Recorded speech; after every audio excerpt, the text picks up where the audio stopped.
Awesome. Well, I guess we're starting now. This is episode 4. This time is the other half of the Windmill podcast. Anthoni Reda, give your people in the audience clap. Please, there's nobody here.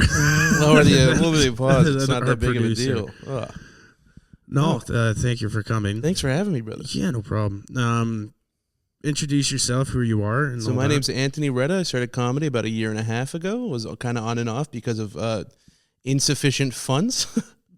Kind of went through a bunch of different jobs, but now I'm kind of getting back into it. Getting back into jobs or comedy? Comedy. Nice. No, yeah. Yeah, so how did you get into comedy when you first started 1.5 years ago? So I worked at like a retail sales job for TELUS. Oh, nice. And a lot of people told me, like, hey, you're pretty funny, you should try doing this. And then the girlfriend I had at the time broke up with me. So I'm like, no better start. That's what the previous episode was. I asked Danny how he started. It's like, oh, a girlfriend broke up with me. It's like, you guys are exactly the same.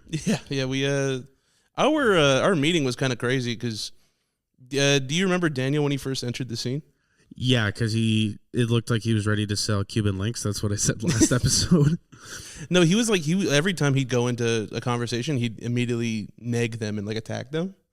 Like on their personality and like and how they look. Oh, yeah. Yeah, he was very big on that. And I think like I was just the first guy to not walk away from him and just kind of interact with that and be like, okay, really?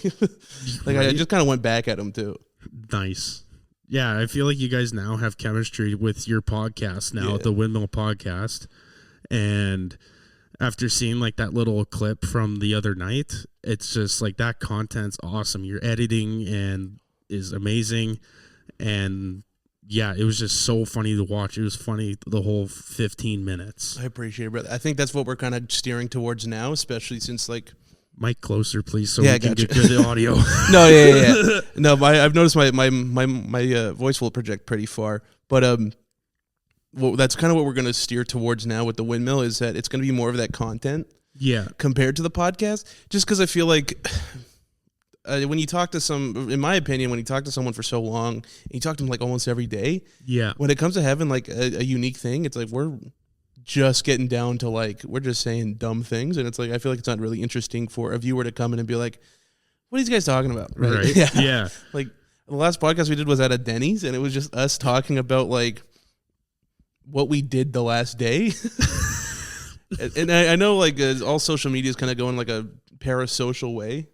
I have no idea what that means. So parasocial means like everyone tries to think they're like a part of a relationship online. Okay. So you'll see a lot of content like, do you know who Kai Cenat is? Yes, that guy can be funny. So everyone thinks they're a part of his friend group, right? Oh, okay. But like because let's say you approach him in public, he might give you a picture, but you're not staying there for 3 hours. Yeah. That makes sense? He's not like John Cena where you could have a conversation for like 15 minutes kind of thing. Yeah, exactly. Exactly like John Cena. Yeah. Right, but that's kind of where everything's steering, and it's like I don't think we're at the point where we want to. I personally, for me, I don't want to build parasocial relationships with people quite yet. Okay. Especially if I don't know who they are. Well, you've known. So you started. Didn't you start before Daniel? I think I did. Yeah. Yeah. You started before him, and then like I think maybe a couple months later. I think Daniel's on his 8 or 9 months right now. Something. 8 or 9 months. Yeah, because he started in like actually like he's at June. a year. He's at a year. Yeah, he started in like May or June. Yeah, because I saw him at Mackie the first time. Yeah, and no, the 1 year anniversary was actually when we filmed that White Ave the White Ave video. Yeah. So he's been doing it about a year, and I started September. I know the exact date, September 6th, 23. That's when you started. Yeah. What was your first show that you went to? It was a Grindstone open mic. Of course, everyone starts at the Grindstone open mic. No, I went just to like watch comedy and just see if I wanted to do it. And then Haig Christian was like, "You're going up tonight." Yeah, like, Haig is an awesome guy. Like Mackie, the way he runs that room, or the way he runs or hosts, he can bring the energy and stuff. He's like, I love when he does that. It's so funny. He's such an awesome person. Like I love that room. Mackie's a good place. He's a beautiful person. Yeah, because like he's one of my favorite Filipinos. How many Filipinos do you have on your list that you like? That's only one. No, but it's like that room could be half full. It sounds full. Yeah. Right. And I don't think that room has been bad or like not even like it's been packed almost pretty much every show. The way he markets it's the way his marketing skills for that show, even when they were doing renovations, when they were at the Provincial, I'd never went to Provincial, but the way he was marketing it, well, I always see the sponsored ads, and it's like the editing and everything, and the way he posted on his stories and all the lineups, it's like, that is great. He's so good at it. Him and Ryan do a fantastic job on that. Yeah. And that's something he has a guy in the chair. He's kind of like he gets to be Spider-Man when he hosts. Nice. Yeah. So he has a guy that's just going to record and do like all that stuff, and then he's going to be able to write his jokes and host and bring that energy there too. Yeah, like last year, obviously it was a big year because it was playoffs. We made it to the finals, and then that documentary came out on Prime. The Oilers one, the face-off one. Yeah, and that bit that he does, like dig in. That's one of my favorite bits to hear from him. It's so awesome. Yeah. The way it's written, it's awesome. Actually, what's your most fond hockey memory in general? Most fond hockey memory? I think just playing it or just anything, right? I think the first one was I took a penalty for tripping or slashing, and 3 seconds before I got out of the box, my teammate Nathan, we called him the Russian because he's part Russian. He's an awesome guy. Hockey players are very it was creative. like a one-on-one. He was on the right side of the ice, and the box was on the left side. And I got out, and even though I think my coach said come to the bench when there was 10 seconds, and then once he saw Nathan go, he said, go, get the fuck over there. And then I just skated hard, and I was like, here, and I fucking just freaking top cheddar that shit. Oh, dude, that's so sick. I hit a PK Subban Selly. It was awesome. Everyone just crowded around me. I think I got a hat trick that game too. Oh shit. That's my second favorite memory. The first one was we were in a tournament. Yeah. We were down, I think 4-0 in the first, and then in the second we started coming back. I scored 4 goals in that game. Damn. Yeah, it was I think I scored 1 in the second and then all 3 in the third. What position did you play? I played defense. Oh, so that's insane. Yeah. Yeah. Okay, yeah. Me and my other teammate named Hunter, we were called the Twin Towers. Okay. Yeah. Even though we weren't going to get knocked down. No, no, exactly. And I scored 4 goals. The fourth goal, the goalie was just scattered everywhere. And then the puck was wide open. I was on my knees. My stick was in my left hand because I'm a right-handed shot. And I just poked it in. And my bench just went crazy, and my teammates were like, "Holy shit!" And then I got MVP that game, which was crazy. I have tons of medals from hockey. Yeah, because when I did hockey, like my most fond memory was I went to Jasper. It wasn't even playing hockey. It was like we were hanging out in the hotel. For some reason, they booked every team at the same hotel that was playing in the tournament. So we were going to the pool just talking shit the entire time. That's good times. Yeah, so when I was in Pee Wee, that was like prime Modern Warfare 2 era. Oh, what year would that be? That would probably be 2013. Yeah, that would be early 2010. So we had a guy named Jacob LaRue. Rest his soul. He OD'd, which is so sad. Wow, but that just went from went from happy to sad. No, but quick. It's so fun because this guy was so cool.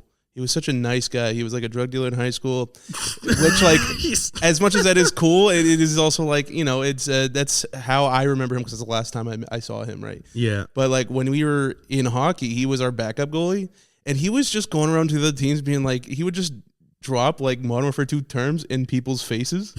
He's like, I dropped kill streaks on your dumb ass. I'm gonna nuke you, bitch. That is awesome. Yeah, so him going around shit while you're the backup goalie, that's legendary. Yeah, he doesn't hit the ice. He just hangs out. It was so fun to watch. Oh god, I liked going, and I think I did a Jasper tournament, and then I went to Hinton, and that was a good one. I think we won that tournament. Mm-hmm. I played in Edmonton for a few years, then went to Devon, played there for most of the time, or the rest of the time that I played hockey. You're from Devon, right? Yes. God, what is that drive like? Drive to here, because you go to pretty much a lot of shows. I just take Highway 60 north and then hop onto Highway 16, like the Yellowhead, and then takes you 45? It depends on traffic. Usually it's like 30 to 35 minutes, but with me and my driving, sometimes it takes about 25. Nice. Yeah. But okay, yeah, no, I gotta say, that hustle aspect of it is pretty crazy. That's like, I respect it a lot. Oh, thank you. I respect you now more.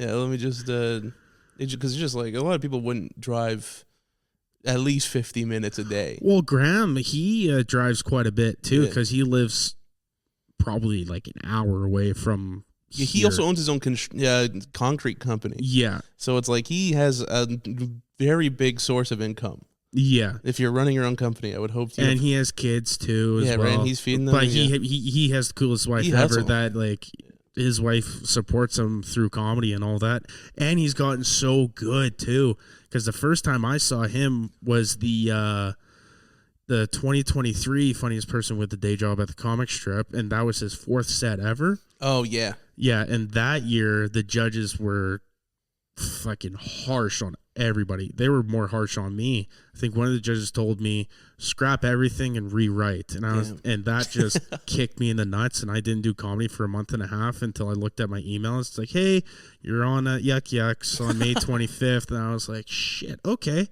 And I felt that was a good comeback for me, and that got me more motivated to do comedy again. No, that's a good feeling though, getting told you suck at something. It sounds sarcastic when I say it, but like that's like how I'm running with my current like 5 minutes. Yeah, it was just because it bombed crazily, and I was like, I'm just gonna rewrite it. Yeah, I want to try working on 10 minutes. 10 minutes would be great. Yeah. Yeah, if I'm able to do 10 minutes, I'm able to do a lot more shows anywhere else. Yeah. Yeah. Well, you should have. I feel like you have 10 minutes, right? I do have 10 minutes. I do have 10 minutes worth of like polished stuff, I feel like, but I just need to go out more. You didn't make sure it works and everything. Like you want it to work in multiple rooms, Yeah. Like I think this summer, I'll be more active in the scene now. Because last year, I was more active, and then jobs and all that shit. Yeah, and stuff comes up. Brother. Now we got a puppy, and it's like a toddler. Oh, what's his name? Her name is Reba. She's a French bulldog. Okay. My brother got it for my mom's birthday, later gift, and it was a 4-digit dog, I guess, or something. Oh, so it was expensive. I wouldn't. I don't know the cost, honestly. I don't know. Those things are French free. bulldogs, I think they might be expensive depending on the breed. Yeah, you can adopt a lot of them for free. Yeah. And I was playing with the dog for 45 minutes and stuff, and then I finally got her to sleep. It's just like a toddler. When you finally get that toddler to sleep, you're like, leave it asleep. Finally, I can finally rest, play some video games. Nice. And then not even 10 minutes later, my older brother burst into the door. He's like, "What's up, motherfucker?" Woke up the dog and started barking. And I was like, "You fucking idiot. I just put this dog to sleep. You can watch her now." He's like, "Okay." And took her. And then I just played NHL 25, won a Stanley Cup for a 4th time. Hell yeah, dude. And my sister, she lives in Saskatchewan now, and she sent, so my mom sent her a photo of the dog, and she asked, "Who got you the dog, or did you get it?" And my mom said, "No, your brother did, or your brothers did," and she called us fuckos. Oh yeah, it's like we love our mom more than she does. Did she want another dog? Yeah, because our dog, it was like her dog too. Lucy, she recently passed away in October. And there is like a big piece missing from us because we had her for at least 9 years. A dog is a cornerstone of a family. Yeah, she was the nicest, most chill bulldog you'd ever meet. She was not aggressive. And wherever you are in my house and she's sleeping, you can hear her snore from the basement. Well, yeah, and it's like a famous thing where it's a dog is the only thing that's going to love you unconditionally, and people have that. Like every person has conditions when it comes to it. The dog's going to be the first thing. The second that door opens, it's running to the door. Like, who is it? Yeah, and even if you're having a bad day, it's like at least someone wants to see me. Something wants to see me. It's like, oh, yeah, for sure. Yeah. Like when I had to put down my other dog, Lola, she was a German Pointer bloodhound. She was a fucking big girl. I called her my little grizzly bear.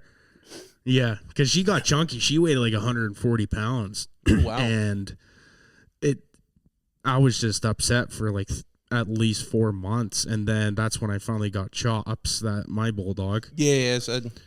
Yeah, my little I've heard crayon both of them. Yeah, that little crayon eater. No matter how many times I get mad at him, that little fur ball every time I come home, he does this little tappy thing, like little tap dance, and he's like, "Oh my God, you're home!" And then he freaking runs into a wall. The dog. No. Yeah, it was a 16-hour round trip to get that dog. Damn. From Lethbridge. Oh Jesus. Yeah. What you do? Did you just scour Marketplace, or how do you go about that? No, my mom found an adoption picture of him, and it was an impulse buy. Because as soon as I saw that little potato's face, it was like, this dog's coming home with me. And like calling a dog an impulse buy. He was, because it's like, I don't know. I don't think he would have been good at any other place other than like with us. Because the rescue was looking for people with bulldog experience, and we know their temperament, their allergies, and all that stuff. And when we first saw him, we played with him for 15 minutes, and he was just the happiest dog ever.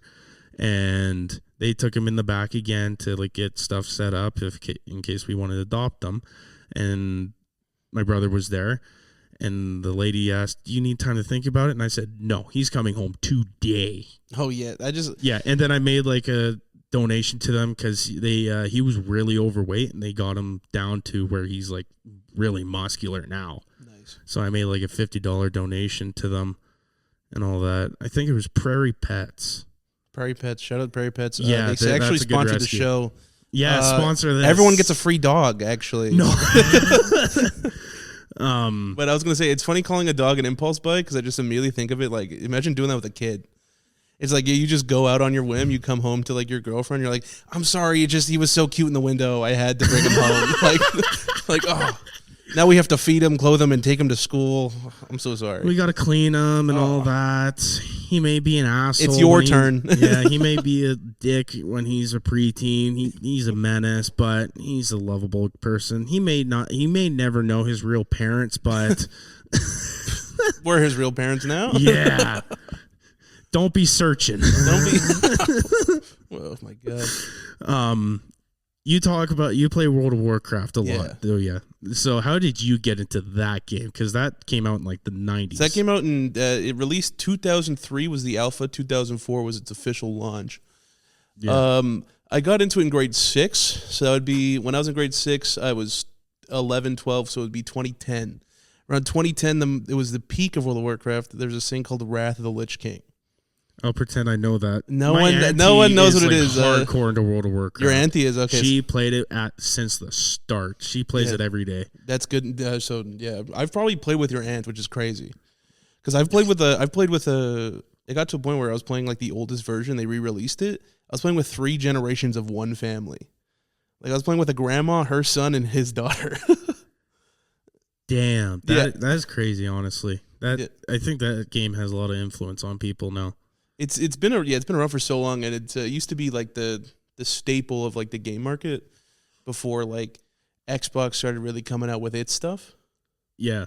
I used to play Diablo with my brother. Diablo 3. Yeah, it's same company that makes World of Warcraft. Yeah, right? So because it has that same thing, like the elves and all that, the ogres or whatever the hell it is. Yeah, Diablo has you're fighting Diablo himself, which is Satan, the devil, however you look at it. But it's those games it's kind of just been that thing where it's like, as a kid, I didn't really care to go outside because I was kind of forcing a lot of hobbies I didn't want to do. Yeah, like I did hockey. You didn't want to touch grass. I enjoyed touching grass, but like the shit I'd go outside for was stuff I didn't care about. Right, because my dad put me in hockey when I was a kid, and it was fun hanging out. But I started realizing I didn't really like the sport; I just liked the hanging out portion. You wanted to be like a poser almost. Not a poser. I didn't even want to play hockey. I just wanted to saying it. I just wanted to hang out. That's it. Yeah, hang out with the cool kids. I didn't think any of them were cool. Just like, this is a social thing. This is human nature is being social. Yeah. Right. But like that's also what drew me to like when I was in grade 6, like my friend played that game. He got me into it. Yeah. And then we just kind of started playing together. And then you just start meeting a bunch of random people. Right? You meet some of the most interesting people. Like I currently still talk to a guy I met 5 years ago. He lives in California. He's 6'4", 440. Oh. He served in the Army and has given his blood over 100 times in the military. Dude, that guy's a legend. Yeah. What a guy. That's an American I can get behind. Yeah, he served in the Navy, but he also I've learned so many cool stories from him. Like there's this time he told us about how he slayed a dragon, which is how I learned that a dragon is a term for a really big-bodied woman. So he took. Usually they go for whales. Yeah, no, That's a bad way of saying it. A dragon, because technically you're going at her with your sword, right, George? Yeah, it depends on how you use the sword. Yeah, right. A sword is only as good as its wielder. But he took one for the team. Essentially, he took her home. But the next day they had to get on a bus because they were going back to their camp. Mm-hmm. And the captain came onto the bus and said, "Guys, we have an announcement. Clark slayed a dragon last night," and just announced it to the entire bus. And they're like, no. They just all made fun of him. That's awesome. And like I've met people from like Michigan who they went to military. They suffer from they don't have PTSD, but they can't sleep anymore. It's like a bad thing. And now they have like stomach ulcers to the point where they have to eat canned chicken every day until they can fix it.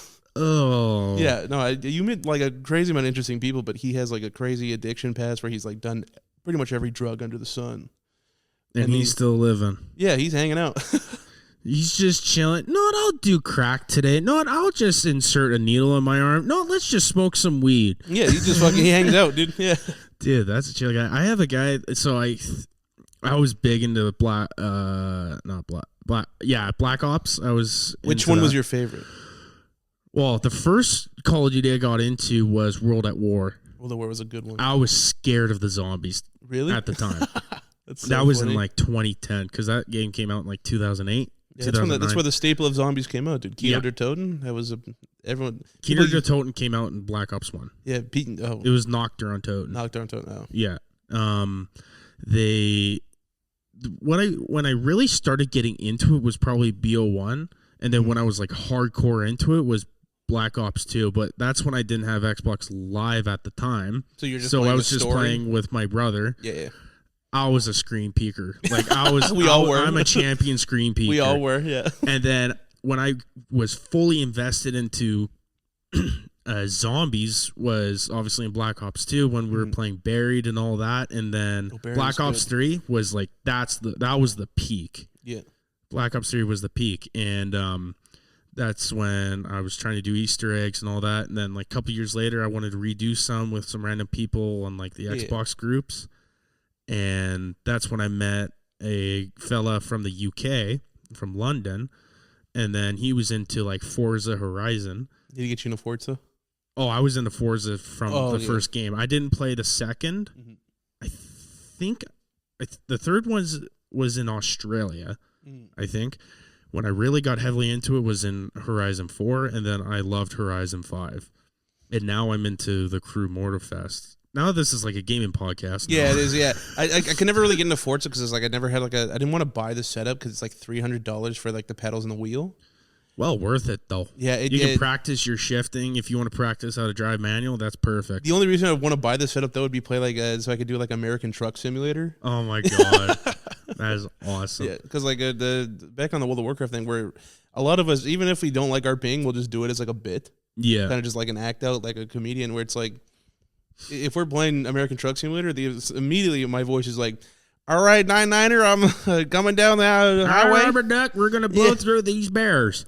Yeah, big wheeler coming through. It's like you're just yeah. No, that's his nickname. Oh, big wheeler, big wheeler. Yeah. Oh, I like bet it's just kind of that shit. Like you just want to act it out, and you're sitting in like this Discord call, just going.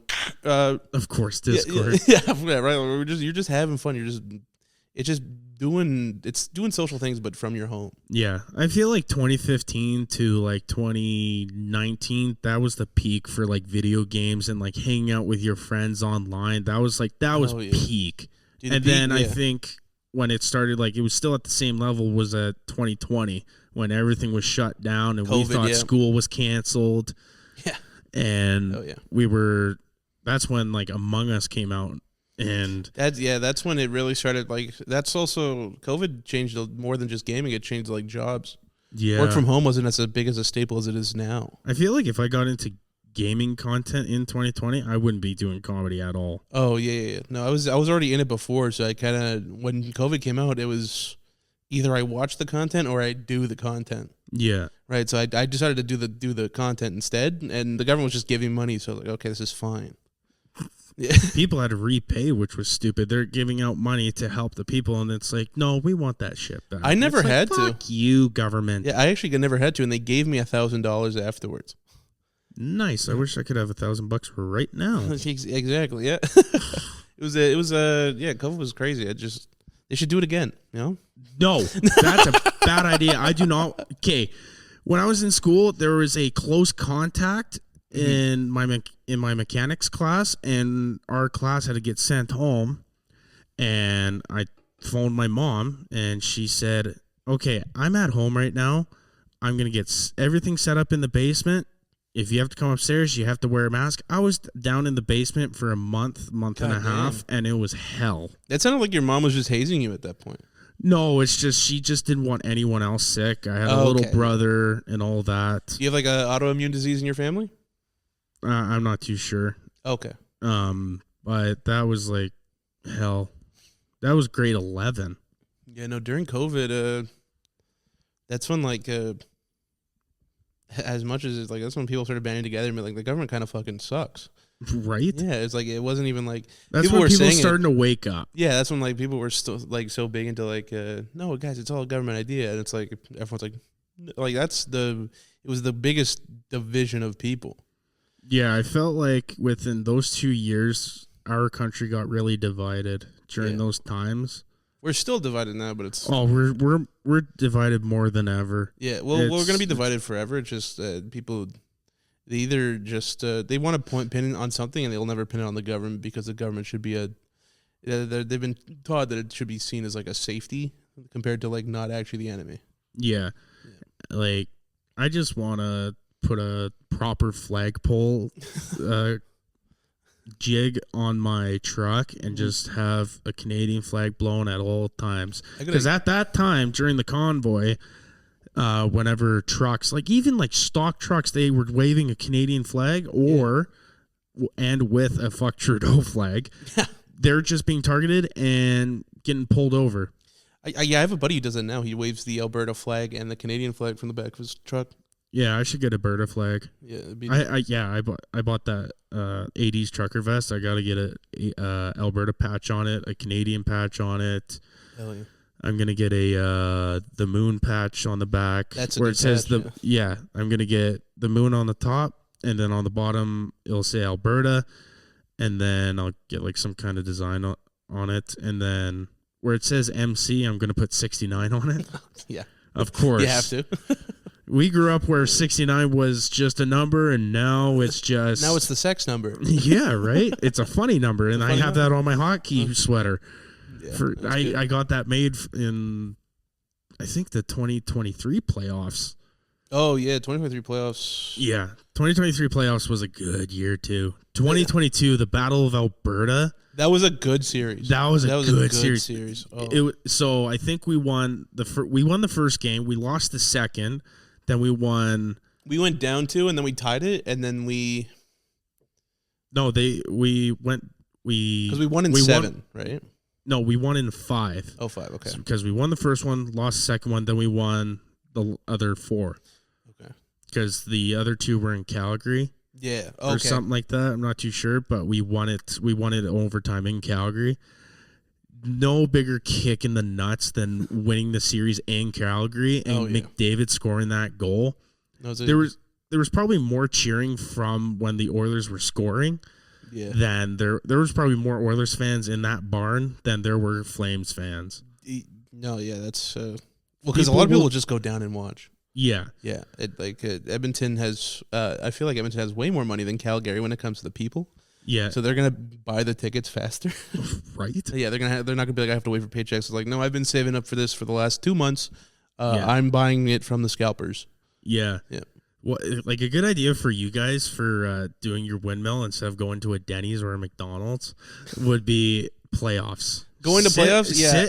Sit in front of the Wayne Gretzky statue because that'll piss off a lot of people. Oh, dude, yeah. And then okay. Yeah, so when there's like 10 minutes left in the game, set it up and then or even before, and then take a break, watch the game, and then pick it right back up. And then it's like, how was the game? And like, you get so many stories because the public access guys did that. They were like, more video, and they're just carrying a camera. They weren't stationary. No, exactly. And their footage was really awesome. But with you guys, you're able to be stationary one, and people are just walking by, and then they'll be like they'll be telling their stories or just going wild and all that. It's going to be a more belligerent than it is going to be more like cool stories.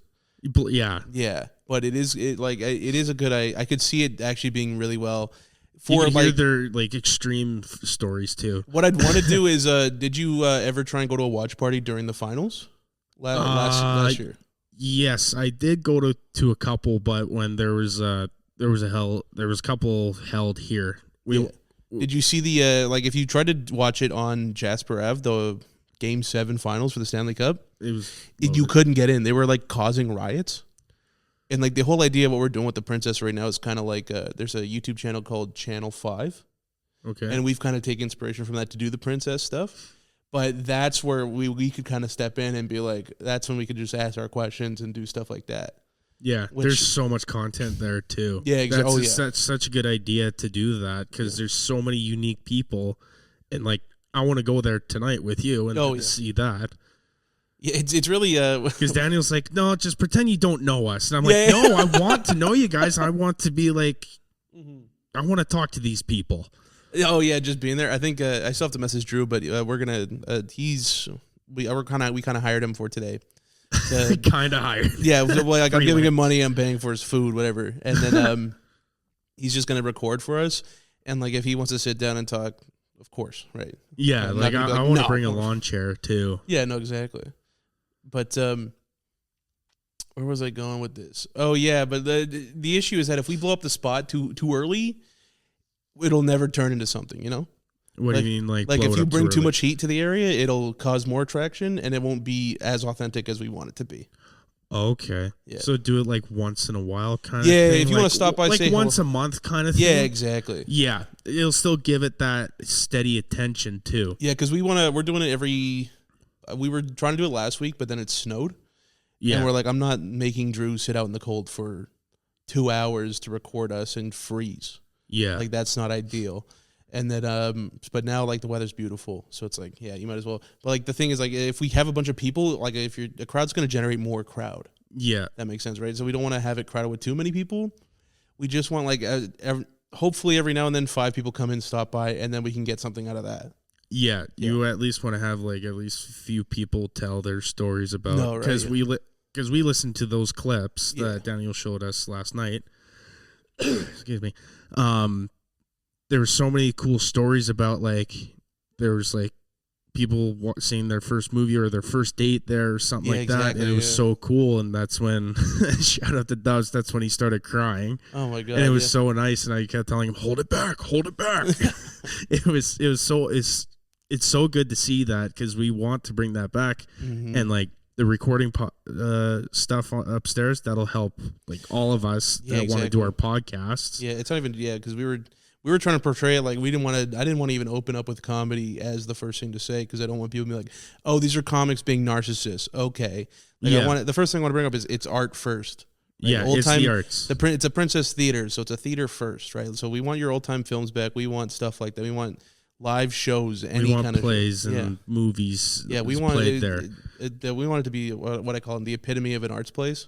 Yeah, an arts place, creator's place. Yeah, it's exactly. It's a creator arts staple for Edmonton. Yeah, because we were talking to some guys and we were like, we haven't even been in the building. And he was like, oh, really? He's like, that's way better on you guys. But it's like, the idea about the Princess Theater is that we I never once I watch all my stuff legally online for free, but but Definitely but like if there's like a place to go for art, now that I'm more into it, like of course I'm going to support the business because they're going to be supporting me at the fun time. That's like the main reason I support places like the Moon. Oh yeah, I love this place so much because they're more about like the artists first.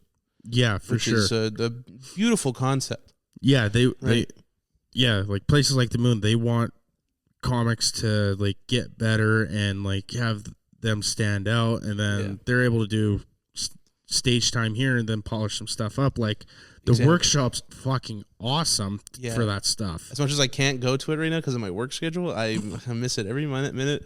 I've been seeing a lot of music videos come from here out recently. That's pretty funny in my opinion.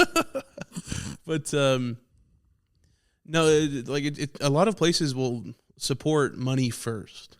Yeah, especially because they don't support the arts. It's not about supporting. First. Yeah, for them, it's not about supporting the arts and creators. It's like I need to make rent. Yeah. So if you're gonna give me someone who's gonna fill out these seats, I don't care about the jokes. I care about the cash first. Yeah, bums in seats. That's exactly what it is. Right. But for you to support the artist first is it's the best thing you can do because it's gonna. Even if someone has like a bad time in another show, they're gonna come here and be like, you know what, I have a place that they love me. Yeah. Regardless. So for sure. How did the Windmill podcast like start? Like the idea between you two? So the Windmill podcast originally was Daniel's idea. He was just doing like a solo pod. He wanted to have people on. It was kind of his thing. Oh yeah. And then I went on one time because we were riffing outside of the Retro. Oh yeah, which is the Camrose show, and he was just like, you want to do a pod with me? I'm like, I'll do an episode, sure. And then when we sat down, he had so much fun. Yeah.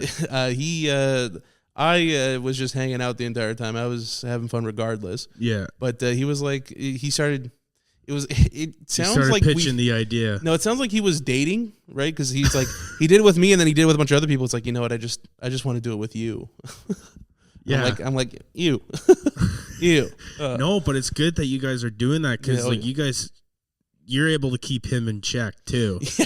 It's so funny. I've come to the senses that I'm kind of playing like a dad. You're a dad, yeah. Because even with Ethan Januario, the new comic, I've just been like last Wednesday, he was Sasha brought up a lot of people very poorly.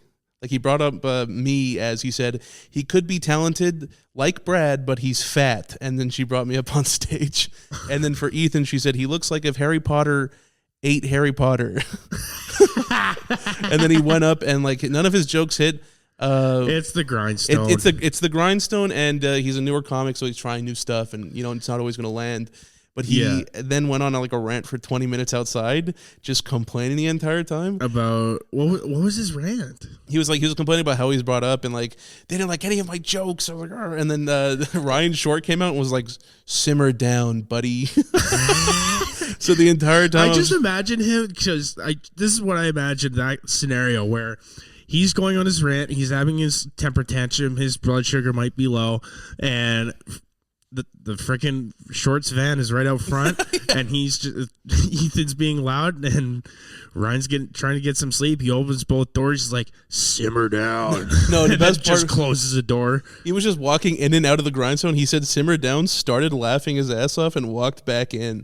And like the entire time, I'm like, Ryan, I drove you to buy $150 worth of Beyblades, dude.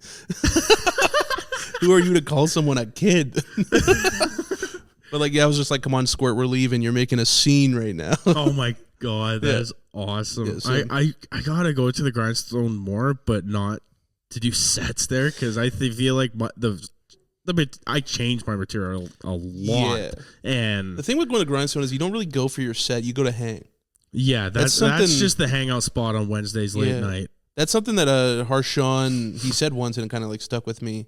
Where it's like you don't really go there to actually do your comedy. It's the grindstone. It's an open mic. If the crowd receives it well, you have like a good joke. Yeah. But it's mainly just to like converse and kind of social network with the comedians. Yeah, it's just the great hangout place, and then like there's obviously homeless right across the street and see what's going on. Sometimes you get a nice look into reality TV, and most times it's just whatever you're doing, right?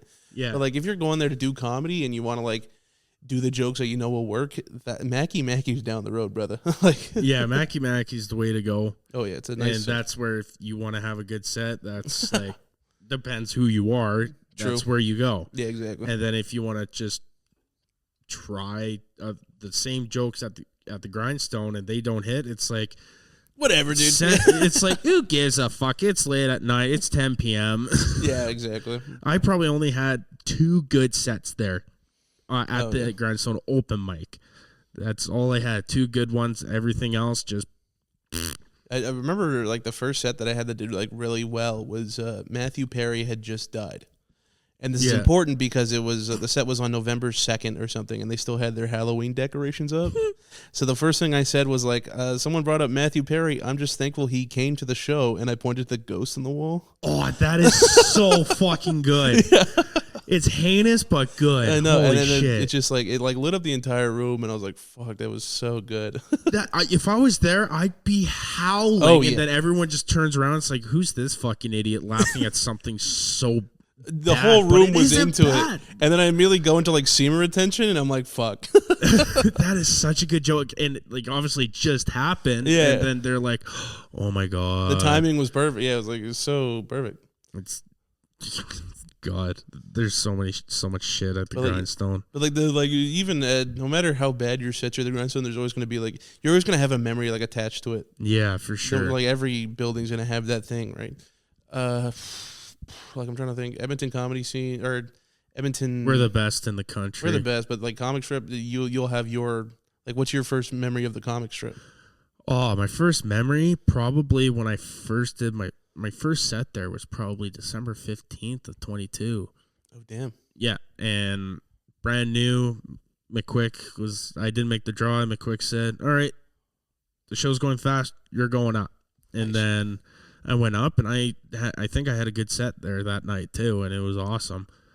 Actually, I was a chubby fucker there. Yeah, so you apparently looked like me, is what I heard. Yeah, I was Peter Porker 1.1. 1.1. I'm definitely the update. Yeah, but, absolutely. But I was gonna say you the day you started comedy, you remember the day? December 10th, 2022 at the Rooster Cafe. Yeah, it was funny because that was the first time I met Aaliyah Laura, because I think she's in Ontario now. Aaliyah, yeah. I met Michael Birdman, and that's when I met Washburn for the very first time. Brandon Washburn. Yeah, I love that guy. I was gonna say when you started comedy, that's my birthday. The 10th? Yeah. Okay, now I'll have to remember. So it was like I'll just say I started December 9th. That's perfect. Yeah. It's a way better birthday, actually. And then for my fourth set ever, I texted Sam Walker. I love that guy to death. He's awesome. And I texted him like, "Hey, is there a chance?" I think I texted him before. Like, "Hey, is there a chance I could try doing First Blood spot at your show?" And I think a couple days later, he sent me a text, and he's like, "Hey, are you going to be available January 1st?" And I said, "Yeah, I will. Yeah, I am available," because I think I was unemployed at the time or some shit. Or doesn't matter if you're employed or not. Yeah, it was New Year's Day. You're calling in sick. Like yeah, it was New Year's Day, and that's when he said, "Okay, good. You get 5 minutes. It's an early show and a late show," so I did total 10 minutes, and I did really good on both shows. And I think I have it recorded too, and it went really well. That was my fourth set ever. I was gonna say you have a lot of interaction with the comedians because you have Michael something. He like posted a picture Harrison. with you, Michael Harrison. Yeah, I like that guy. Yeah, you were on his Instagram being like, "This is my number one fan. He supports me every time I'm out. He loves me to death, and I love him to death." And yeah, I was his Uber for a little bit. You drove him around? Well, yeah, because he's a dual citizen. He tours all over the States and good for him. And Canada. Any cool stories? We went to the strip club with Sonny and Sterling for a Filthy Feud. Nice. And with Harrison, he was loaded. And that's when I was still a little shy. And like I was getting cash from the ATM. And within 2 seconds, 2 dancers like, "Hey, do you want to dual dance?" I'm like, "Not right now. I'm about to go up for Filthy Feud," and I almost won $100. Almost, damn! Did you just get the clip? The crowd booed the comedians, us going up, and it was like, we're funnier than you guys. And that's when I had the attempted mullet. That's when I first, and now it's perfect. The mullet 1.1. 1.1, no, 1.0. I'm called back to Peter Porker 1.1. Yeah, you're Peter Porker 2.0. Yeah, I'm though.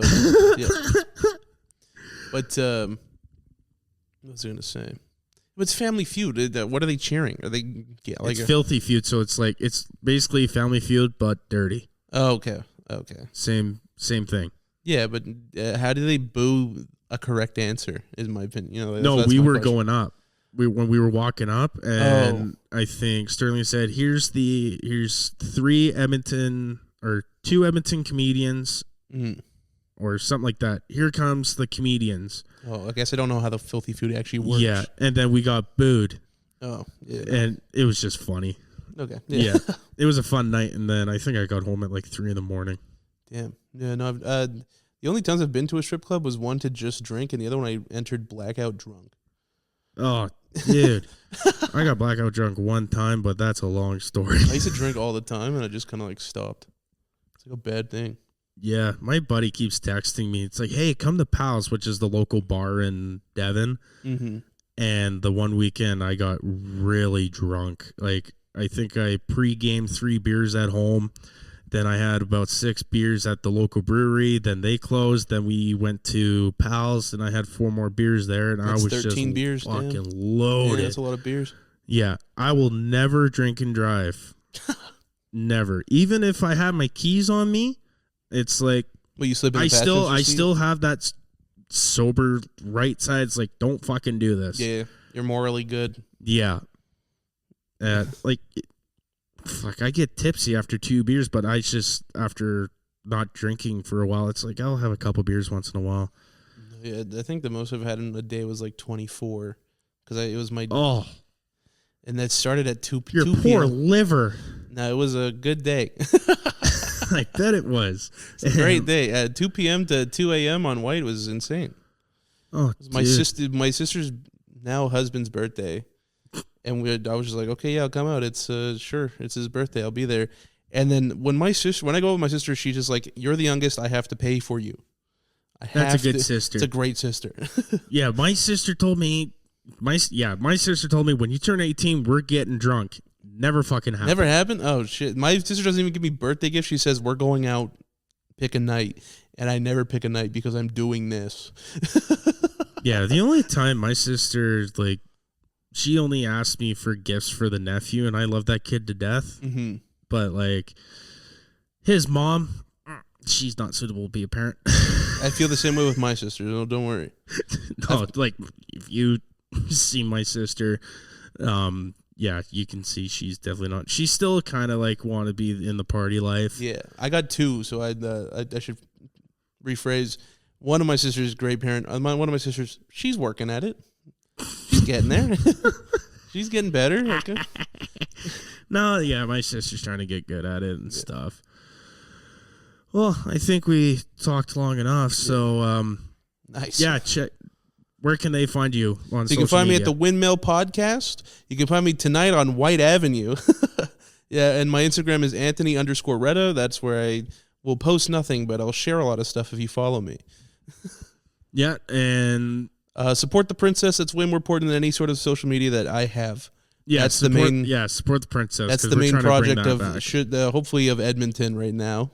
Yeah, donate $5, $10. Any amount of dollars will help us. What I've been saying is your shares are way more appreciated than your money because your shares bring up awareness, and the awareness brings the government. That's what we need. That's what we're actually looking for. I still hate the government. Amen. Yeah. All right. Thank you for watching and listening. That's it. Thank you, Anthony. Handshake. Awesome.